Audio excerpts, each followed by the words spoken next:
everyone, and welcome to another episode of Ask HR. I am your host, Chris Timmel, and that just means I'm asking the questions to the very talented HR aficionado, Brianna Grimes. Brianna, how are you?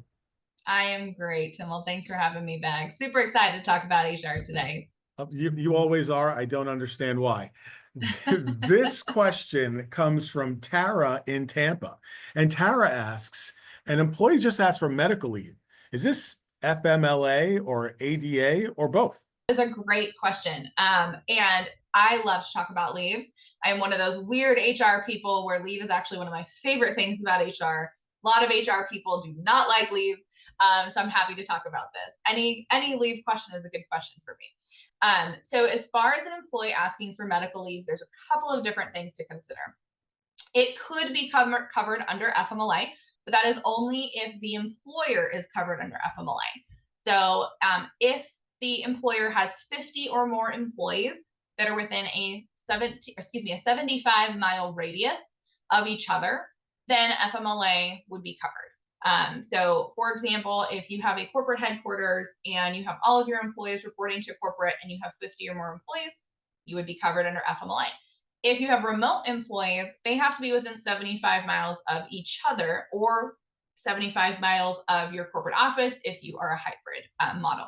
So if you meet those qualifications, then yes, your employee may be covered under FMLA. If the client or the company is covered under FMLA, then you have to look at the employee qualification. So the employee has to have 12 months of service with your company, and that is consecutive service of 12 months. And they have to have worked at least 1,250 hours in that 12-month period. If all those criteria are met, then yes, you should start the FMLA process with the employee, provide them the appropriate paperwork so they can get that paperwork and that medical certification back to you. So that way you can determine how much leave they need and how much they're covered for. ADA is another great question, and this really tripped up a lot of employers in terms of how ADA works. So the ADA is the Americans with Disabilities Act, and it is governed under the EEOC. And the ADA is really kind of an umbrella act. It is not like FMLA in the sense that there are specific qualifiers.